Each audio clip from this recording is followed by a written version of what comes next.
We are here to keep you company during a long, long off season. Florida State fans, our 88th edition with Jason Parker, NBC6, and up top, Logan Robinson, Noel Game Day. And of course, jump on over to Noel Game Day. It's just remarkable what they've got featured over there. We will certainly let Logan let you know a little bit later exactly what you can dive into. This is our 88th edition. Again, Florida State Seminoles live. How you boys doing tonight?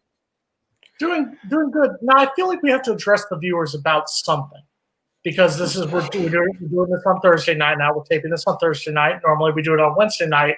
We're doing that because Logan had a romantic mandate with one of the members of his staff, or was it a staff or a friend who gave you tickets to the basketball game and you went to? Can you please address that? That was our staff member, lead writer and editor at NoelGameDay.com. That was Dustin. Known him for about 6 years now. This is our first game that we ever went to, both football and basketball. He's the first one that we've been to together. He invited me to go.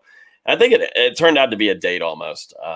Things turned it spiraled down at the end. I think he tried to spike my beer.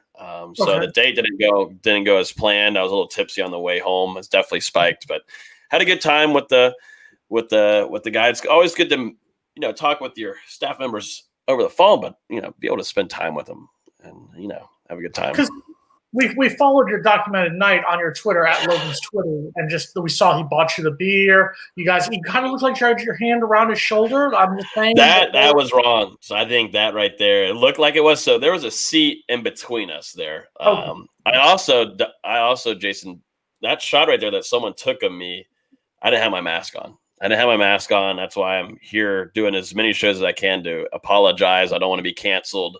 I don't want to be canceled off of Mark's show. I think I would be the last person canceling you for that, Logan. Don't worry about that. We will send you a mask to remind people to mask up. We will send you a mask. I thought we canceled the show because you didn't want me to rag on the fact your Steelers lost to the Browns. I didn't see that game. I didn't know you did. They lost. You missed the playoff game. Got it. Yeah. I think we also need to clarify a pronoun that Jason used when he said we were tracking your Twitter feed. I know nothing about any of this. So rest assured, I'm not stalking you on Twitter. I could certainly go back and enjoy the tweets. No. By we, I meant me, and I have a mouse in my pocket. So that's why it was us. Jason has my feed, and I was definitely tweeting a lot during it because the basketball game was going on last night, and it was a great basketball game. But I was tweeting a lot, and people were taking pictures of us. Logan's Twitter feed lives rent-free in my mind. I'll say that. Logan's Twitter lives rent-free. And Mark, there's a kiss cam picture too that I was tagged in. Yeah, that was. You didn't see that, Jason? No, I did not, and I think we should move on from this point. This is worth checking out. Okay, I'll head on over there. Yeah, check out Logan's Twitter and see Logan on the kiss cam with one of his staff members. It's terrible to hear. I am doing everyone a disservice by not including your your Twitter feeds on the banner there. We'll correct that for next week's show, so people can follow Jason and Logan. Yeah, get some clout. We need some clout. It's 8 months. We've got 8 months till football season. I'm sure at some point our Twitter handles will show up. Hopefully, we'll see. It's been 88 shows and they haven't yet. I think they show up one time. I think you put them up background show 25. I would like to. I should do that. I should think to do that. So we'll get those up there. But we do actually have some football news. So we're going to go the national route at some point a little bit later with, of course, a national championship game having been played Monday night. Much talk about Alabama being a great, great all-time team. And Jason was there to cover it. So he can give us the first half, first round. Yes, there we go. First-hand analysis on that one. And then, of course, Urban Meyer going to Jacksonville. But much more to the point.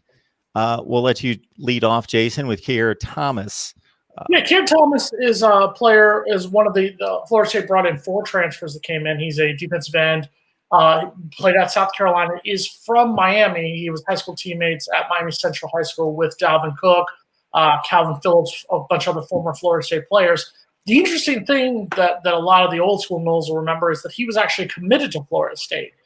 And then all of a sudden he decommitted because he said, and I quote, "They stopped paying attention to me."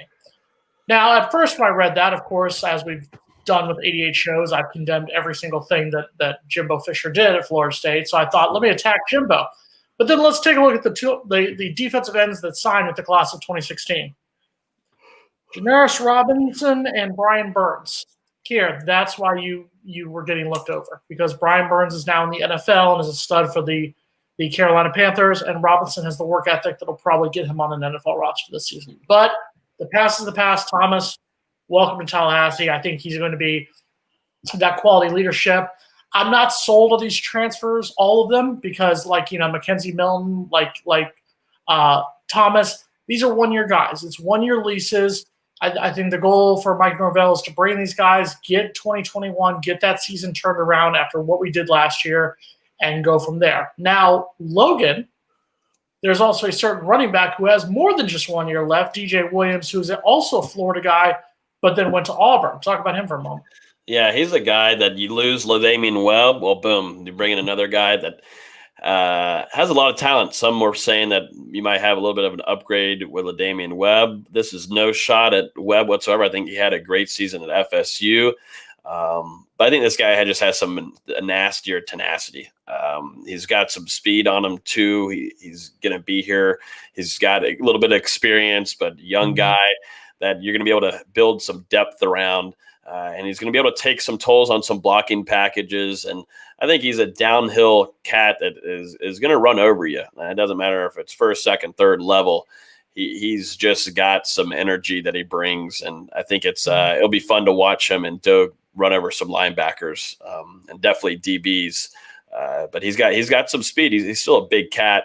Like I said, blocking packages. I think Norvell will like having him back there, and Kenny Dillingham can utilize him in certain scenarios where they can really get downhill and run the football. That's what Mike Norvell wants to do in this offense. He wants to run more than anything, and just building those horses back there.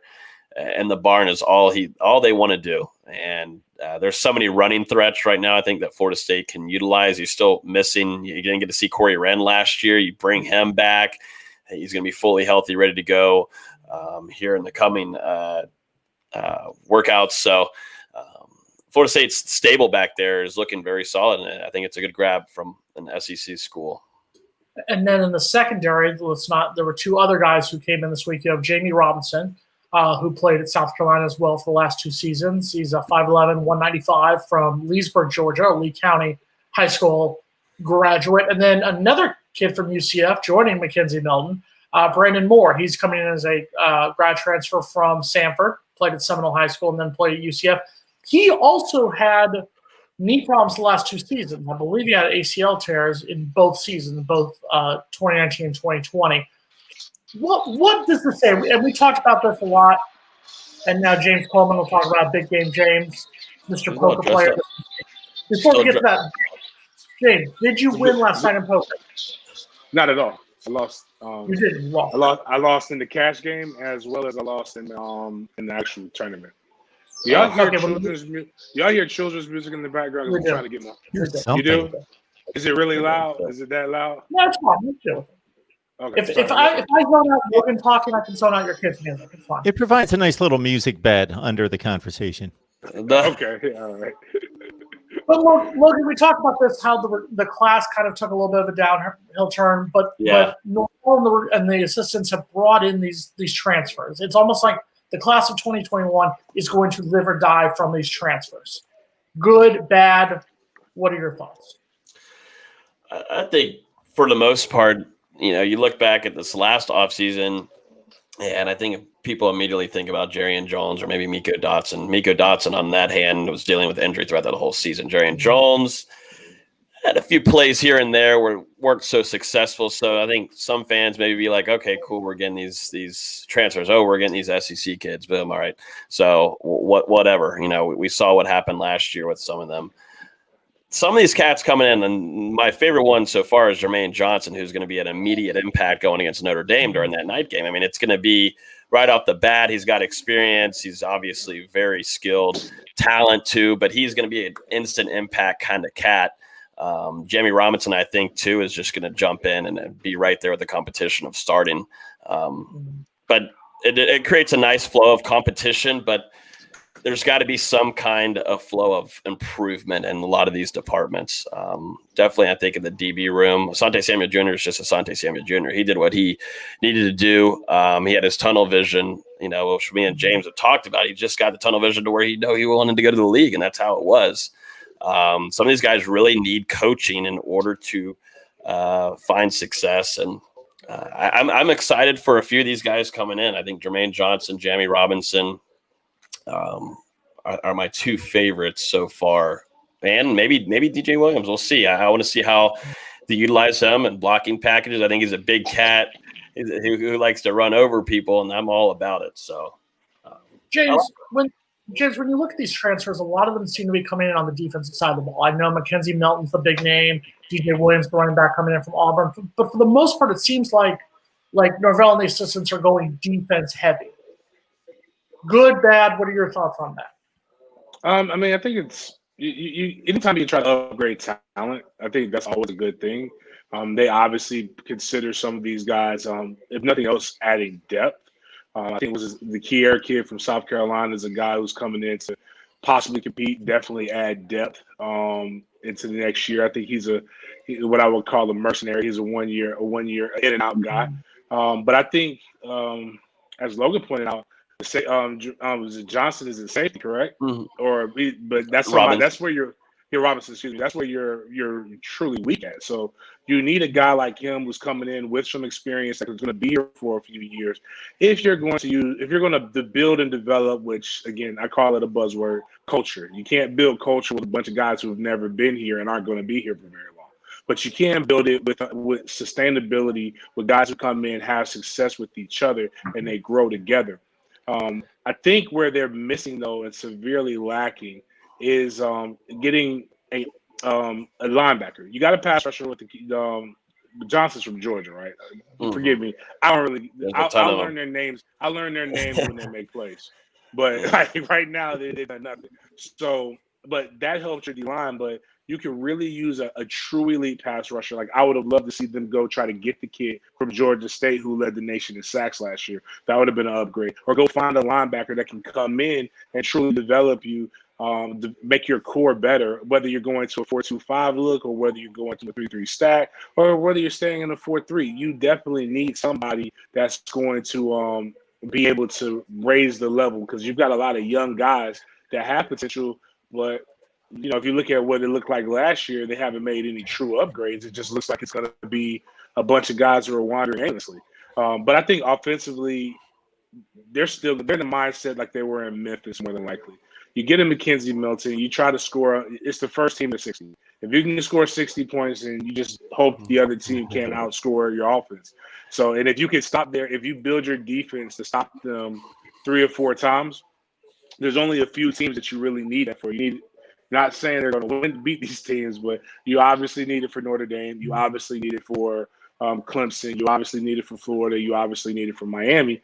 North Carolina as well coming there. The other teams, you're just hoping that you have better talent, and you should be able to win with better talent. Yeah, the linebacker unit right now is a question mark to me because, all right, Leonard Warner's coming back. He's not going to be a starting linebacker. Emmett Rice, yes, he will most likely in a starting rotation, yes, wherever they wanted to go with this defense this year. But after that, you've got young cats. I mean, you still have guys that are on the roster that I think have intended on wanting to transfer, but found out that's probably not going to be the best bet. They weren't going to find a place where they were intending on going, blah, blah, blah. So right now, the two names that come up to me that are young are Steven Dix Jr. and DJ Lundy. Steven Dix Jr., who started numerous games, a boatload of games this year as a young cat, which I'm all for. Let him get the experience in big games. I'm all for it. But there's got to be another addition. Interested to see where the staff is trying to look on where that's going to be, because there's still some talent out there. Just the linebacker unit it always is a question mark. It's that in the offensive line. It's that in the offensive line. At least you're seeing progress on the offensive line. But linebacker unit still, and I think guys were being utilized in the wrong directions last year. I don't know where Amari Gaynor was being used. That's like a whole other conversation, but it was atrocious in the way that Fuller was using him. I'm sorry, but there was packages where he was being utilized only in end zone situations. I mean, I've noted that multiple times during the season. That's ridiculous. That is ridiculous for one of your most speedier guys, the linebacker unit. You're only using him where he can use his speed in 2 yards. I mean, I understand. One of the best players on your defense. So you're using him in some games, I believe, 20-something games. I think they actually got lost with just the packages. One of the rumors that came back from the player meetings was that a player was said that when he was going through it with Coach Norvell, he was being berated about not showing up for a game in which he was not even on the field. He's like, Coach, I can't show up. I can't show up and make plays if I didn't play that game. Yeah, so it's some of the stuff is just it was just interesting for year one, and but you brought up a good point. Here's where there's still a lot of turnover and turmoil that's going to go that's going to happen in the upcoming weeks. You've got schools like Tennessee that have some interesting things behind the scenes moving around. A few other schools where guys are probably going to this spring, and you're going to see a lot of kids hit the transfer portal. Auburn's probably going to see a lot more kids hit the transfer portal as they get an understanding of what the new coaches' expectations are and what they want. So there'll still be more cast at Florida State may want to go after. The problem is they've only got 2 slots left, I believe, to sign high school kids or a transfer. So you're stuck. Do I want a guy like potentially Wanye Morris if he's available and there's a relationship there, or do I want another dynamic wide receiver? And was it Destin Hill, the young man from out of New Orleans? So where do you pick up things? But my favorite of all of them though is DJ Williams. So I like DJ Williams coming out of high school, and I wish Florida State would have really pulled the trigger or came to party a lot earlier than what they did. And they missed out on a really good young man. It's just sometimes a guy comes in and he just clicks with the offense better and with the tank, and he just at this point he's better. Does anyone else feel like we're having deja vu? Like 1 year ago, we were still complaining about the linebacker play. Early January 2020, now early January 2021, we're still complaining about the linebacker play. Does anyone just feel like we're having that same? In my defense, I've been complaining about that since 2017. Offensive line and linebacker play. In my defense, I've been complaining about it since about 2015. Logan thinks everything's well, so he's fine with it. So he's good. Yeah, I think it's all great. After I just went off on it. Stay tuned for the next stats here. Logan saw me get excited when he mentioned DJ Williams, because I had the same response as James. DJ Williams can play. Keir Thomas has played a lot of football.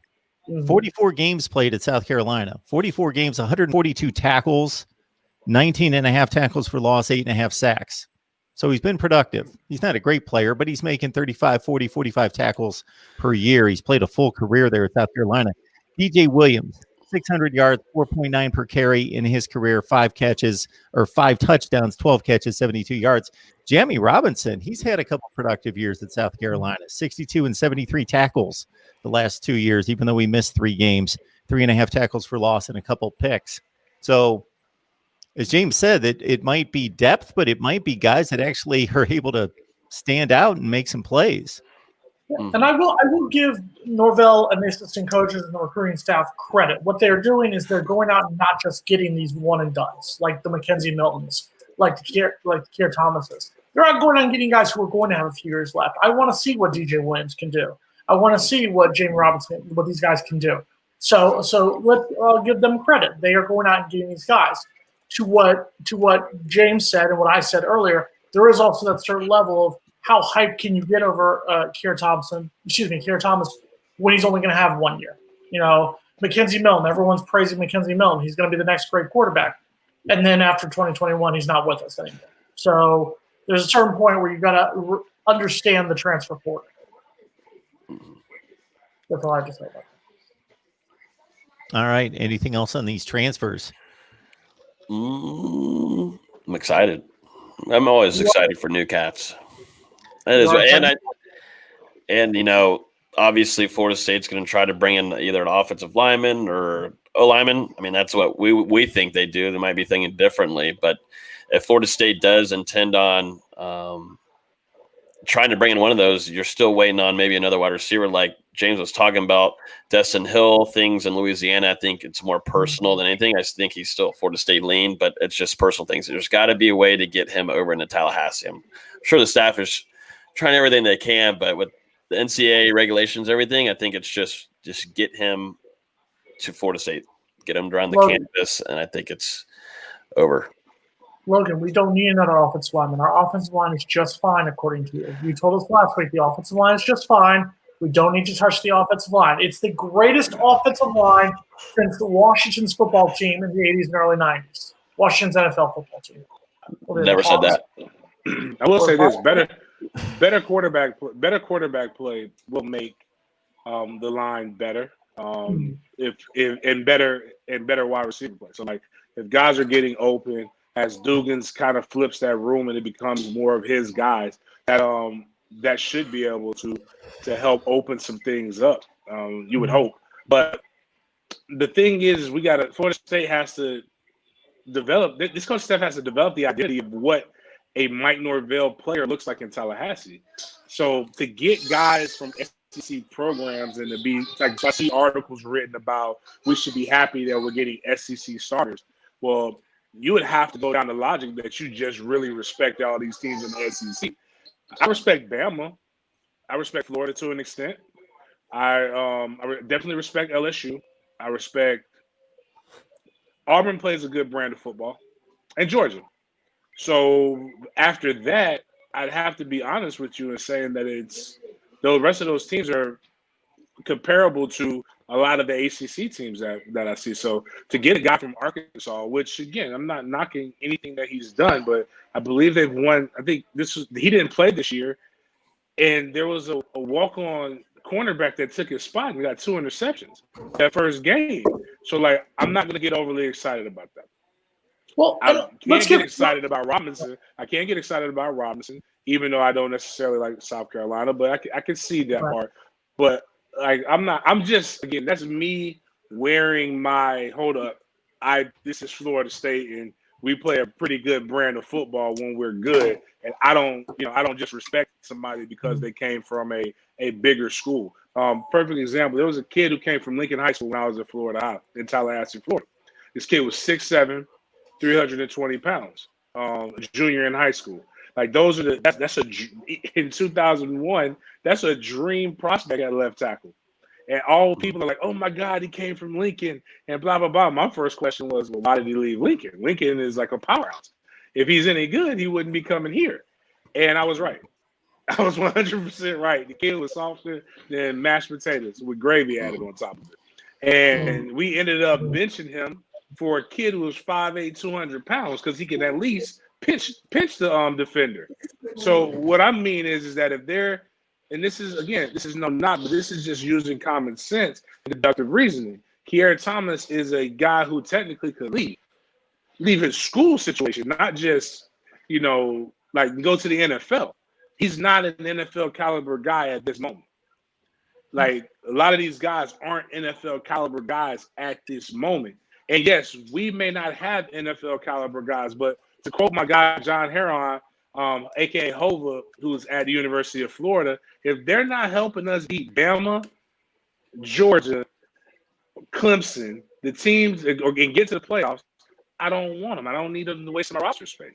So, like, that's the mentality that I think eventually they've got to get to because that's the FSU guy. If they're not helping us beat Clemson, they're not helping us beat Miami, they're not helping us beat Notre Dame, then they don't necessarily need to be on this roster, no matter how good of a kid or how much you can project them.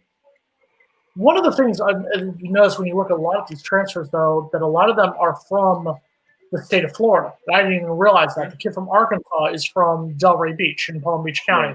The wide receiver from Kansas is from Broward County. Kiera Thomas is from Miami. A couple of the other guys, DJ Williams is from Sebring, down just south of Polk County, out in the heartland part of the state. So I will give them credit. They're going out and they're getting a lot of these guys from Florida, South Georgia, tapping into those areas during the dynasty era, during the early part of the 2000s, and then the early part of Jimbo Fisher's years. The question I have is, if you're going out and getting these guys in the transfer portal, why the hell can't you get recruits from the same area during the recruiting season? Why can't you get these high school recruits? Devote some of the energy towards that. Because you're not there to recruit them. St. Thomas is 20 minutes down the road, won the damn state championship this year, and none of those guys signed with Florida State. And I know for a fact a lot of those guys would have killed could play at Florida State starting next season, like actual recruiting guys who could play with these guys. Florida State didn't recruit one person there, and that was a school that Florida State used to always recruit. I think it also plays an effect on what has happened on the field. I think COVID-19 and restrictions and staff not being able to go visit plays a big toll in a lot of that right now. Because I'm sure things would look a lot more different if it was 7-4, no COVID. Things I think would be a whole 180. But no, I agree. I think it is different, but at least you're getting the transfers that come from Florida for right now. You're doing the best that you possibly can do. And that's why, Norvell is better than Willie Taggart. So it goes. I didn't get you, Jason. Dang it. Everybody were going to get him. Pandemic, No, though. I was just counting the number of wins in my head. 3-6 Mafia, 3-6 Brave Band. I know a way you could. And I guess part of me just like you had Brandon Harris on your roster. His dad is a legendary Ice Harris from down in Miami. Mm-hmm. You brought in who I like as a person, Meatball. Shout out to Coach Carlos Loughlin, the new running backs coach of Western Kentucky. Mm-hmm. But you hired, before we found out about this panoramic, you hired a coach to be your director of high school relations who had zero relationships in the state of Florida. But your recruiting director at Memphis was from Fort Lauderdale, and you didn't bring him.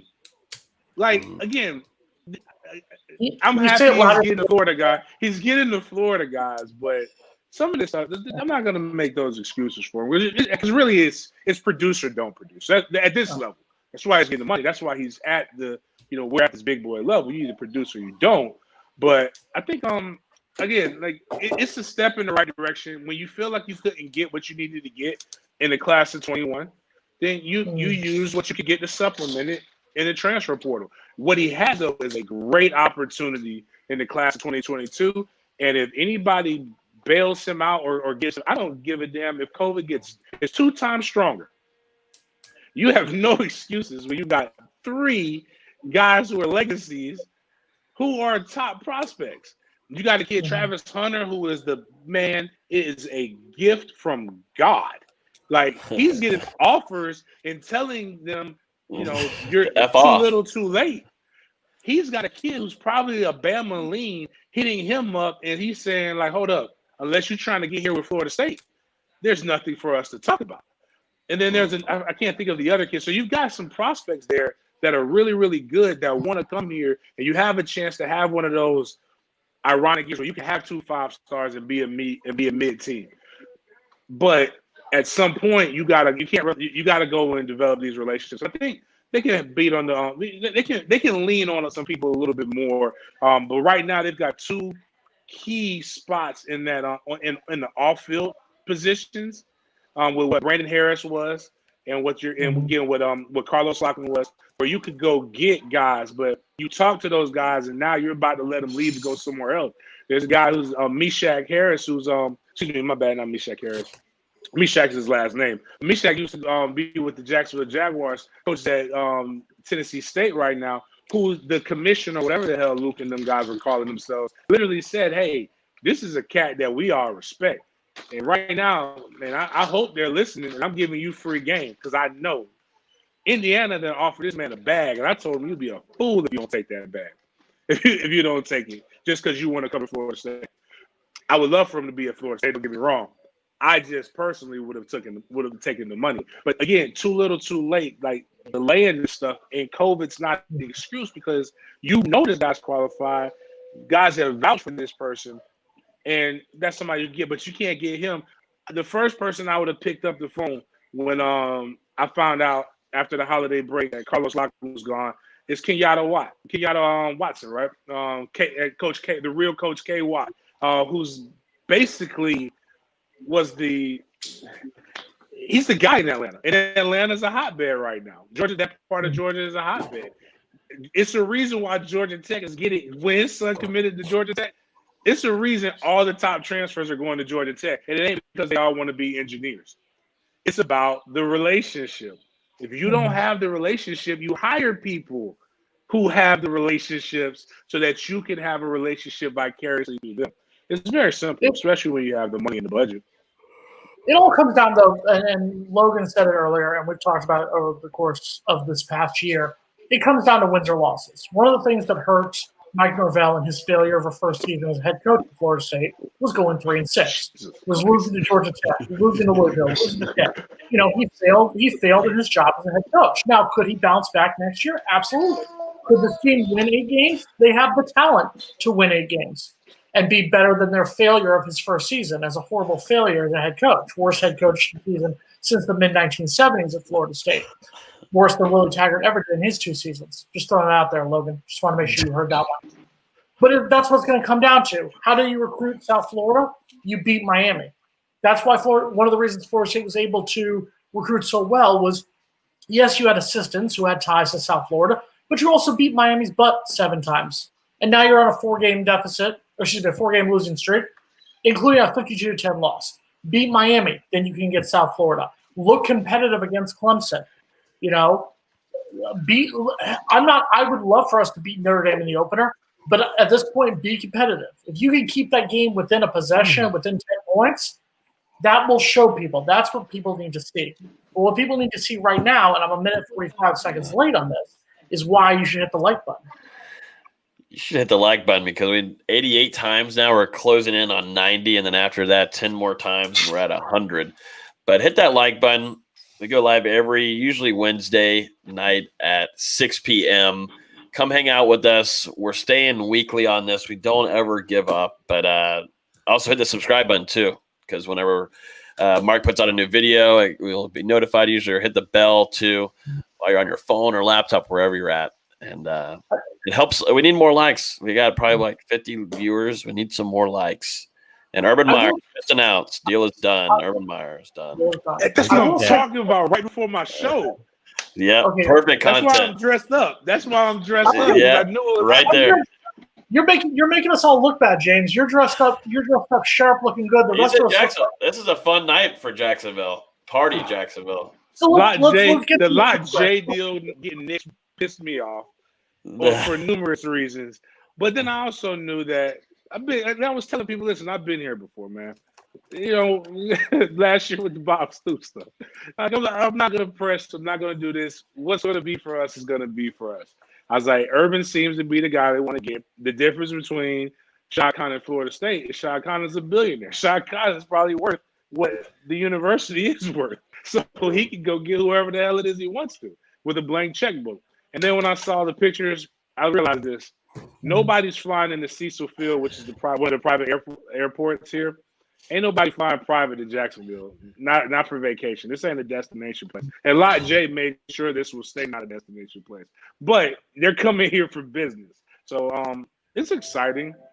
I don't care if he wins or loses because I get to talk trash and I want to be who I am. And everybody else is going to cower because I've seen how they all were with him when he was the coach at Florida.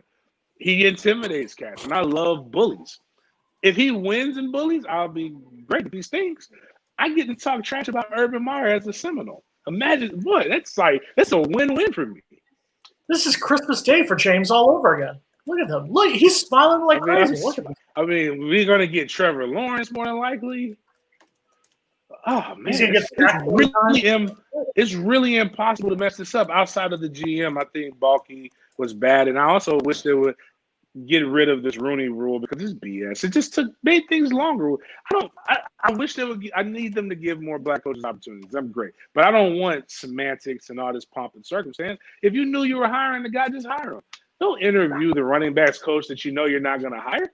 That doesn't make any sense. That's actually insulting. But anyways, Urban Meyer will be good. It'll be good sound clips. The man hates losing. He hates losing so bad that it makes him sick. He's allergic to it. You have a heart attack or a headache or some mess like that.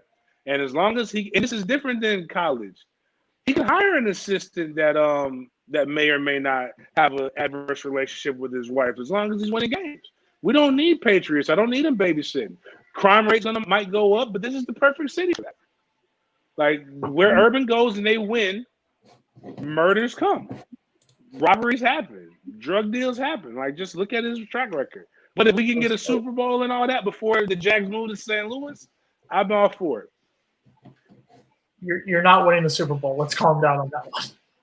Listen, no, don't kill my dreams. You never know. Nobody thought Kansas City would be here. Nobody thought Kansas City would be here 5 years ago.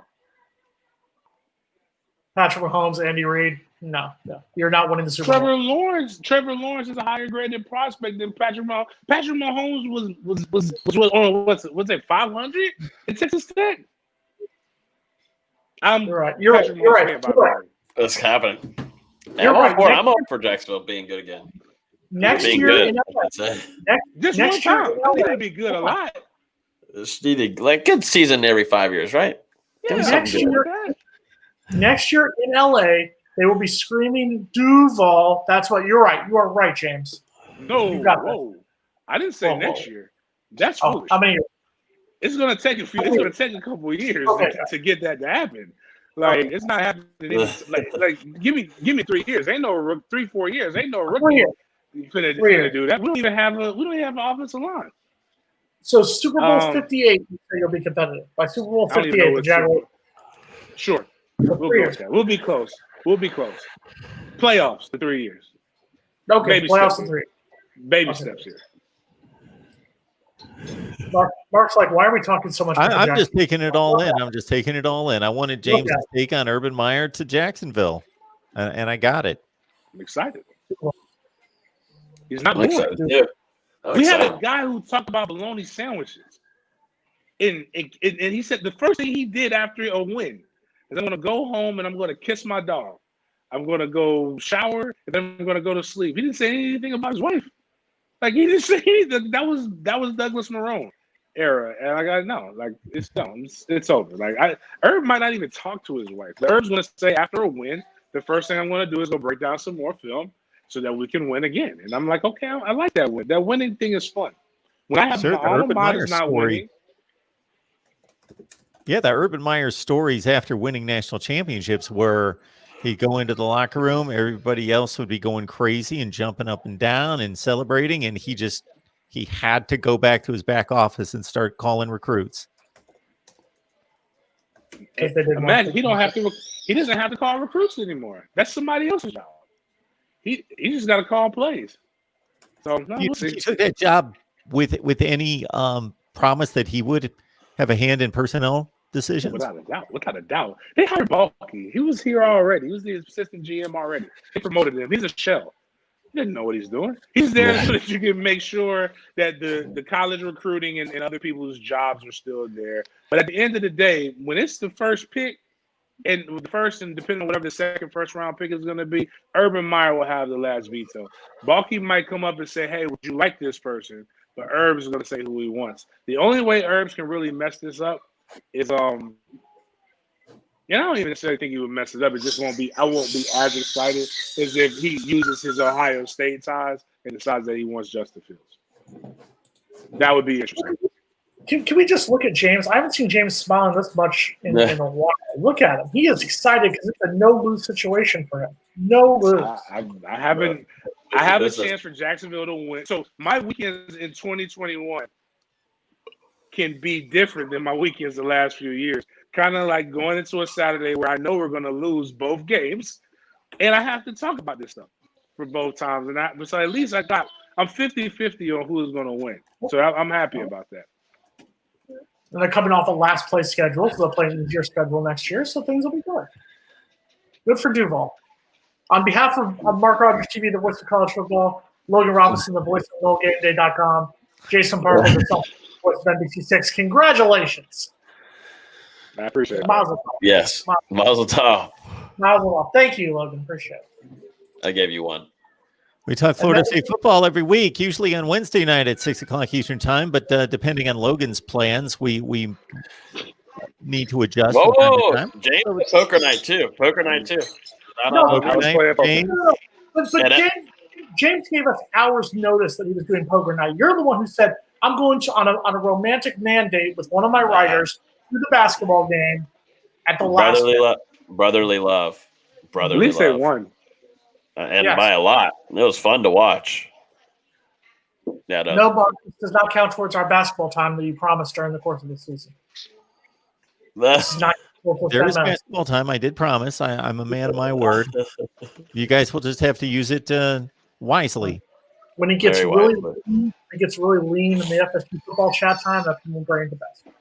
It doesn't have to be lean, because now that I've got a question for all of you talking about these transfers coming in. We'll start with James, then we'll go to Jason, then we go to Logan. What's your expectation for this team? Not looking necessarily at personnel and thinking, okay, this is a 7-5 team or this is a 4-8 team, but in terms of Mike Norvell, a second year, what should be the expectation? Obviously, I know that for all three of you, the expectation of the program is competing with Clemson for an ACC championship and then beyond to the playoff. That's Florida State's expectation, but being reasonable about where they stand right now. James, what is it? Just a record that you're looking for?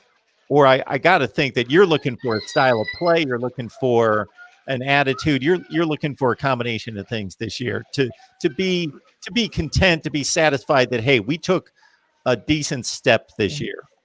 Yeah, I'll say, there are a few things. First and foremost, I'll say the record. And again, you got to get to, if he can't get 8 wins, then we just really made this is an expensive experiment. The schedule isn't anywhere near as favorable as last year's, but we still should be able to make some progress. There are 5 games that you definitely probably are, I would say, outmatched, but you can play up and do one. Really, Clemson and Florida, and I hate to admit that right now, are games I would just scratch off. Notre Dame is losing a lot, and you can create a lot of momentum if you go out and you upset Notre Dame at home, because there's a lot of things that you have. North Carolina, Miami, you beat North Carolina last year. Miami is going to have a true freshman quarterback or a midget, and Tate Martell decided that he's coming back. Either way, you got really good odds going against you. If you can't beat those 2 teams, then you're really sliding from that. You're in that middle tier already, and you're really sliding downwards, and that should never happen. So that's something I'm looking for. One thing. 2, how does it look?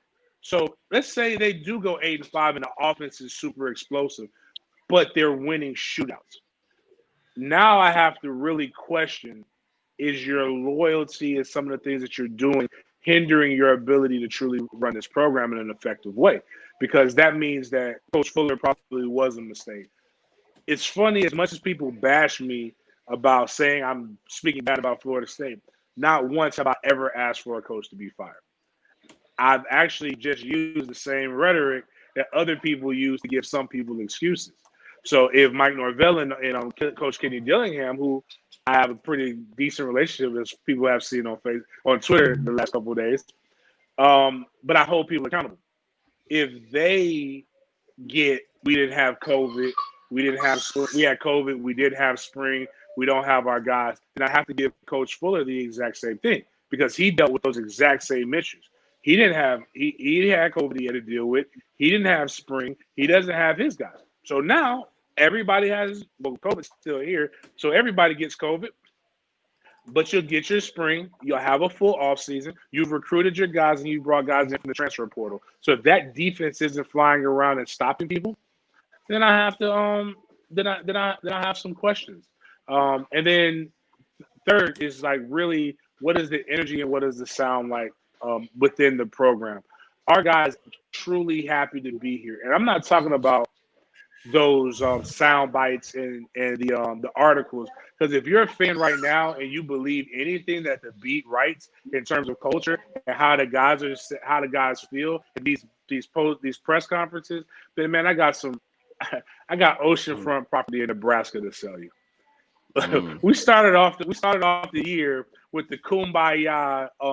What was it? The not picnic, when they went out into the woods or whatever, and they had the campfire, and everybody talked about how much James Blackman was the key, and we're culture, and it's so much better, and blah, blah, blah. And James Blackman's no longer with his team. Actually, 3 of the guys they interviewed, and they used quotes from him, are no longer on his team. So all of a sudden, those guys went from culture to guys who, affected the culture. I don't want to hear about guys being coach, because you said that last year. It's really simple. Show them on the field. But if guys are going around, they got the heart, they're playing like that, that will help recruiting. So even if you're a 6-6 ball club, a bowl-eligible ball club, if it looks more competitive and the energy around the program is guys truly want to be here and they're not just using lip service, now you'll see FSU possibly be able to rise in that 3rd year. Because I also think that this is the reality. You got to give a coach 3 years. And the mistake, no matter what people want to say, this is not me being a tag lover. The mistake that you didn't use, like from looking at tags past, the 3rd year was always the year they made an exponential jump.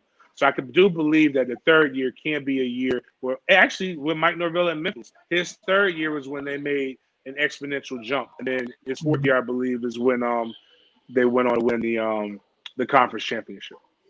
Yeah, and Jimbo's 3rd year was when they went on to win the ACC and go to the Orange Bowl that year. And, I mean, you could argue that was one of the better teams where they lost to NC State by a total of 1 point. For me, it's simple. And we'll talk in the coming months about wins, loss, and our predictions and whatnot. For me, it's simple. Look better. And James hit on the main points there. The Georgia Tech game is what it was. It came out of the pandemic. We didn't have spring. Everything was chaotic. Not just with us, with every team. It was what it was. I hate this expression, but it is what it is. We lost that game. We shouldn't have lost it. Georgia Tech was a bad team. We got exposed. For me, it was later on in the season. You're coming off of beating North Carolina, a 5th-ranked team, arguably one of the better wins in recent program history, and then you lose by 32 to a 1-win Louisville team. You get smoked at home by 24 points to Pitt. Pitt is not 24 points better than us. Louisville was not 32 points better than us. We played down to the level of our competition. I'm not upset that we went 3. The Florida State grad in me is upset we went 3-6. The person who covers his team is not surprised and not fully disappointed. What disappointed me is the way we played. Like I said, do I think we're going to lose the opener to Notre Dame? If I'm a betting man, yes. Do I want us to play better than we did last year? I need to see us look better. We lost by 16 to Notre Dame. I need to see us, and Mark, you've talked about this over the course of the year about how teams play and seeing how the teams play. I need to see us play with that desire that we may not beat Notre Dame. And I think Notre Dame is a game that we could considerably win if we played our best game, because Notre Dame loses a lot of guys. I think Notre Dame will come as the favorite. I think Notre Dame will probably win. I think it'll be closer than it was last year. But it depends on how much we want that desire. How much do we have that desire to prove that Florida State is on the way back? If Florida State does play like that, I think 8 wins is possible. If Florida State doesn't, if Florida State plays the way Florida State played this year, there's a legitimate chance that after 21 games, Mike Norvell will have a worse record than Willie Taggart. Dang, that's how it ends. Jesus. That's how you do it. You mic drop like that. I know. I mean, that's a good way to grab my attention. Too much Jaguars talk, but there's got to be improvements in a lot of areas. We got to see continued improvement in offensive line. Linebacker group has got to have a whole. There's got to be.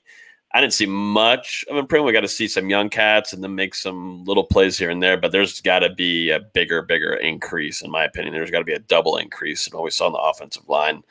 I do like these coaches. I think this is our last little bit of Odell Haggins. This is possibly our last little bit of Ron Dugans. So this is their last going away party, I think, for these guys, and definitely for Odell Haggins. This is it. This is for him.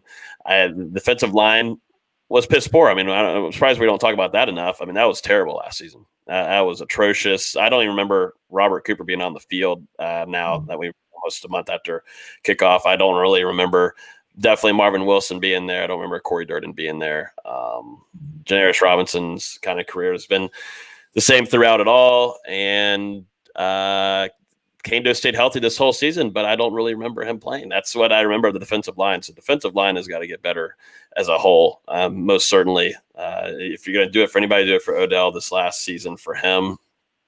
And yeah, I want to see the better packages on defense, put guys in the right directions.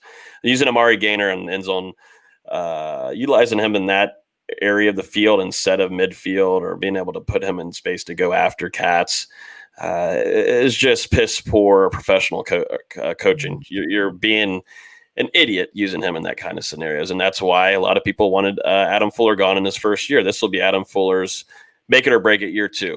A lot of coaches. And we're going to see if they're able to. Norvell gave them all another chance, it looks like. And we're going to see if they're going to live up to keep their jobs for a lot of these guys. Will you admit to us right now? I mean, I admitted months ago that I had a man crush on James Coleman for scoring that touchdown against Miami in 2005 to give me my first win shooting against them. That was a scary night. It's fine. I admit it. I had a man crush on James Coleman. I would have taken him out to dinner that night. Will you admit that you have a man crush on Amari Gainer? Will you admit? I get that you were teammates in high school. I get, go Timberwolves, Charles High School. But will you admit you have a man crush on him right now? On MarkRogersTV, the voice of college footballs. Not one bit. Not one bit. Not at all.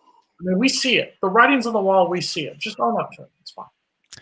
On Monday night, Nick Saban won his 6th national championship. Ohio State hung in the game for about 25 game minutes. Alabama separated the last 5 or so minutes of the first half, took it home easily in the second half.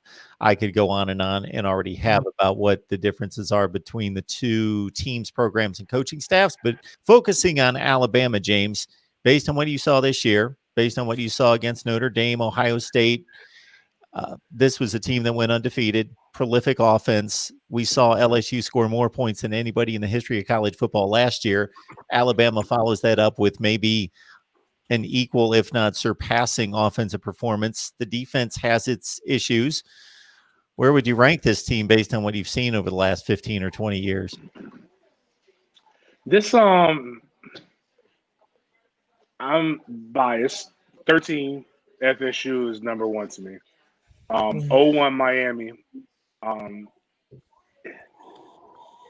don't know, man. It's tough to say 0-1 Miami because, again, people have gone undefeated. But I think I'll give them 4. I'll give them the 4. And that's like, those are some really, really good teams that they're going up against.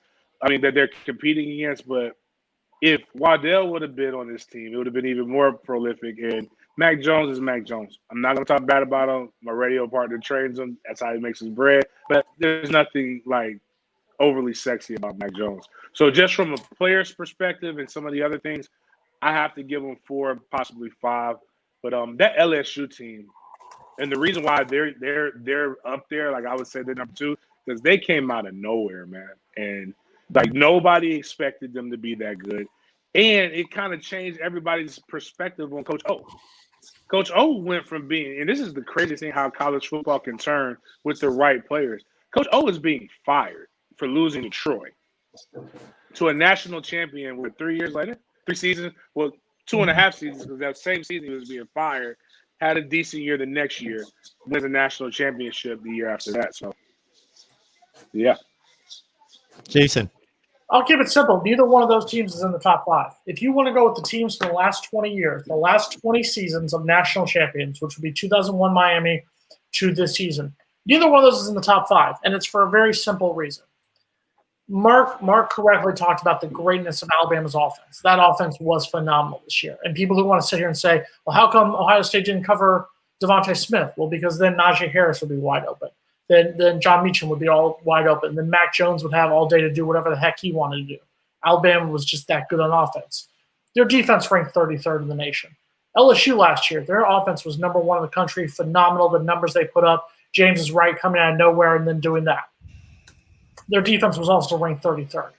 There are only 5 teams in the last 20 seasons who rank in the top 6 in both offense and defense. Or excuse me, in the top 8 in both offense and defense. It's 2001 Miami. I'm just reading off the list here. 2001 Miami, 2004 USC, 2005 Texas, 2013 FSU, and 2018 Clemson. Those are the best 5 teams over the last 20 seasons. It's not even a question. And it's not just those numbers. All those teams, just look at the numbers. 2018 Clemson beat four ranked teams by an average of nearly 28 points. That Florida State team beat five ranked teams by nearly 34 points on average. Miami beat five teams in the 2001 season by 33 points. These were dominating performances. Alabama's offense was phenomenal, but their defense gave up 46 points to Florida. Their defense, you could argue there were points in the season where they played great, and there were points in the season when they played like hot garbage. They played like Florida State's defensive points. So I would say they're good, but I would not put them in the top 5 over the last 20 years. Not even close. Yeah, I think I was just going to say real quick, their offense was phenomenal. That's why Coach Sark is getting his second chance at a big-time job in Texas, and I'm excited. I would like for Texas to be back, so good for him. The offense was extremely fun to watch in these college football playoffs. I mean, you've got talent all around him. I mean, Smith is stupid the kind of athlete that he is. And then Najee Harris is a first-round running back, in Pittsburgh. And then, I mean, the way that the whole offense was ran, and, quarterback really didn't have to do much. Mac didn't have to do much, but he made some great throws throughout his season this year. Defensively, Florida State would have scored on him. Jameis would have ate it up. I mean, Ohio State was, for the most part, able to handle, but I think Florida State and Jameis and KB, Kenny Shaw, Rashad Green. I think Rashad Green would have had a night on Alabama's defense. So not just that.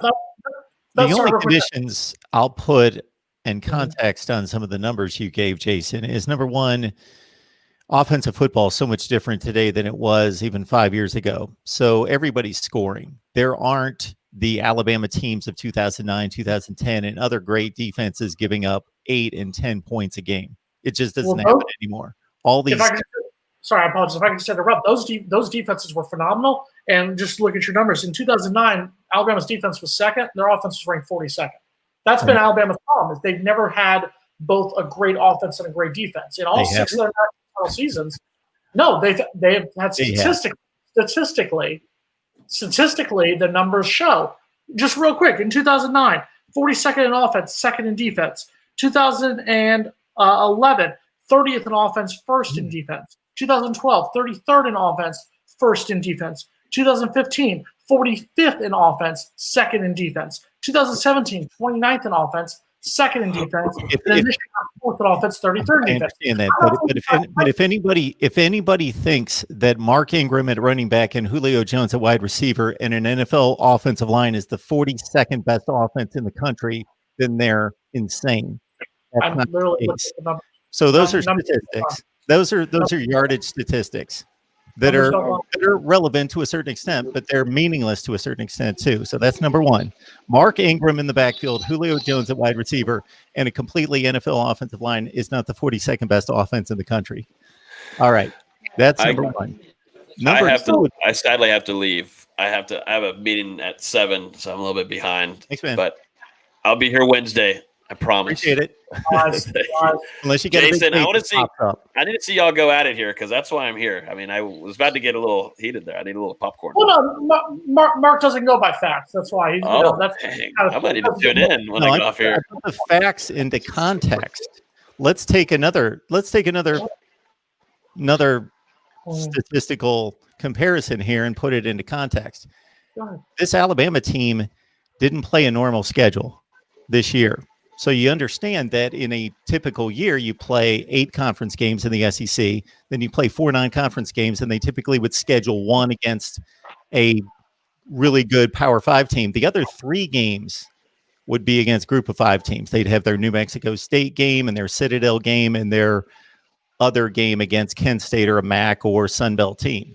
So you take 3 games out of 12 and you make those SEC games.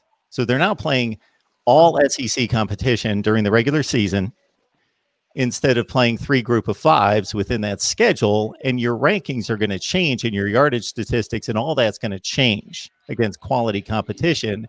And then also post 2013, you tack on a college football playoff game against a Notre Dame as these teams have to play now 2 quality opponents in the top 4 in the nation versus just 1 prior to in the BCS, and that's going to skew the numbers a little bit. I'm gonna say this right here about that just a little bit. Like any given year, I kind of give it a little bit more respect to what you're saying because that makes sense. But they beat a reeling Kentucky. They can't help us on your schedule. Kentucky scored three offensive football points. They beat down a reeling Tennessee whose coach might be fired in the coming week. Missouri hasn't been good in quite some time. And really, I'm gonna give you Kentucky or Tennessee. You could take one of those, and they're better than any other Group of 5 team they would have played. But Missouri, one of those games right there. I'm trying to look at who. Mississippi State had one game, and everybody crowned Mike Leach, and then they did what Mississippi State does. They've stunk since then. So, like, it actually might have benefited them because there's a familiarity with the opponent on top of them stinking. So that's just one thing. But 2, and this is to back Mark up more for that. Very rarely can you have 2 number 1s and play a truly competitive schedule. Something's got to give. And this is why I think LSU's 2019 team is better than what people give them props for, because they were whooping ass so bad that the 2s were in. And it's harder for your 2s to compete with decent teams 1s. So, like, when I'm looking at what happened in the national championship and the points that they gave up, that wasn't against their top guys. That was against their backups. In the national championship game, I'm going to give you grace for that. So those are the things that you got to do. So if I've got a number 1 offense, because I'm putting the defense on the field with so much more time, I'm going to take at least a top 50 defense. That's going to be a top 10 team if I have a top 50 defense with a top 5 offense. That's just kind of it's very rare when you could have both be that damn good. Or you're playing against both, or you're playing in the Big 12 and you're like the best team in the Big 12 and you're going to get exposed. Kind of similar with Alabama this year. I just don't really give them that. But Florida, Bobby Bowden had a great quote. The team with the best players win, always wins, unless the coach gets in the way. Mm-hmm. That's if a Florida fan's listening, that should be your quote for what your 2020 season was. You had good enough players to compete with anybody and to win your national championship. This was your year. But your coach got in the way. If your coach wasn't arrogant, you can't tell me that. I won't fault that Alabama team that played against Kyle Pitts, Kadarius Toney, a Heisman Trophy caliber quarterback that was going against one of their weaknesses, which was their passing game. They couldn't run a lick on Alabama. That's what, and Florida wouldn't have lost to LSU if Kyle Pitts was just in the game to divert the attention. So those are just some of the things. They're just, again, like, stats matter, but context matters as well in all things in life. So I still going to be biased. 13 FSU went wire to wire with the NFL talent they had. When every offensive position goes to the NFL and you're 1 and 2 deep on defense, goes to the NFL and gets some coffee, that's a damn good team.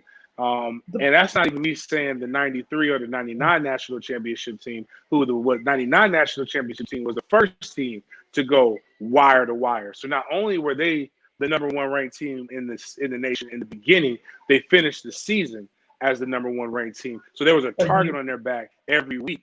So that's something that should be given. But the point is that even in this blowout where Alabama thoroughly whooped Ohio State's ass, there was a lot of that this team, you can still respect them and put them up there with those guys to win the national championship and be, especially in the modern era.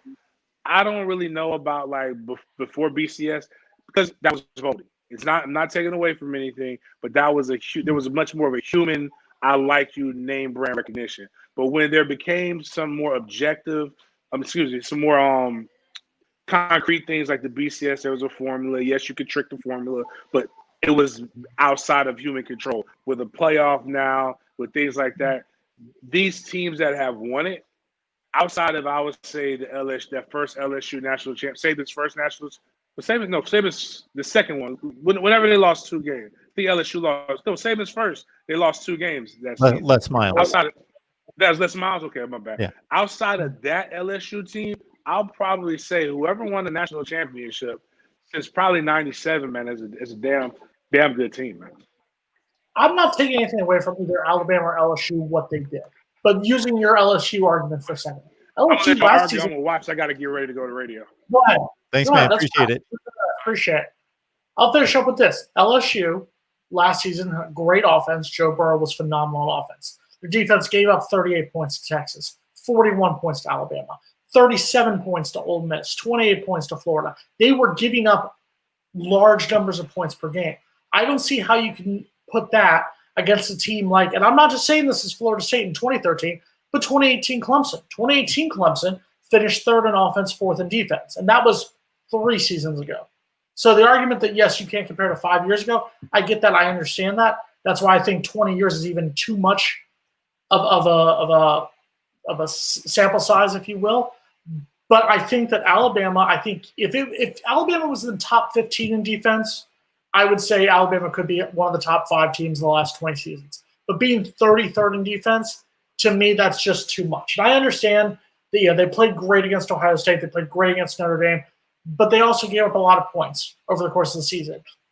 To me, that Florida game, giving up 46 points to Florida, that's the one that kind of throws me off and saying, okay, if you're getting in shootouts in the SEC championship, yeah, Florida's a good team. Florida's not a 46-point team, just in my opinion. Yeah, they gave up a ton of points and yardage to 2 teams in particular, Ole Miss and Florida. I don't know that they had really any bad defensive efforts, but that is outside of those 2 games. But yeah, they gave up a ton of yardage and points in those 2 particular games. And I wasn't pushing back or countering your points because I'm touting Alabama as the greatest team in the last 20 years. I was just trying to give my perspective on the statistics that you gave. I cannot even sit here and give the teams that come to mind off the top of my head as being the greatest over those 20 years. And again, in no particular order, would be chronologically 01 Miami, 04 USC. 05 Texas doesn't get nearly enough love. 05 Texas beat 4 ranked teams. They didn't beat them by much. They beat them by an average of nearly 17 points a game. But they were also 3rd in offense, 6th in defense. They're one of only 5 teams. And last week I said there were only 4 teams all time that had reached that level of being in the top 6 in both. I apologize to Clemson fans and Texas fans. Both your teams were in that number. So there were 6 teams in the last 30 seasons who reached that point. But that Texas team. Yes, it was a great team. Pulled off a remarkable upset, of course, against what could have been a 3-peat of sorts for USC. They split in 03 with LSU, then they won it in 04, and we're looking for a 3-peat. And that 05 Texas team, though, went to Columbus, and if Ohio State's tight end doesn't drop a pass in the end zone, then they win that game. That was one of those close games that they had. That was a great game, Ohio State, Texas. You beat them the next year. You beat them the next year in Austin, didn't you? You beat them the next year in Austin, didn't you? Yes. Yeah, you did. More importantly, what team had the best offense? It's total offense statistically in the NCAA last year in college football. Statistically, or do I, in my opinion? Statistically. In terms of points, I believe it was the mighty Kent State Golden Flashes. It was Kent State in terms of total yards per game. In their whopping 4 games, they had an average of, I want to say it was about 600 yards a game. So shout out to the Golden Flashes, the alma mater of MarkRogersTV, the voice of college football. The 4-game schedule. Shout out. Hey, they still were the top offense in college football this season. All right. It's good to know.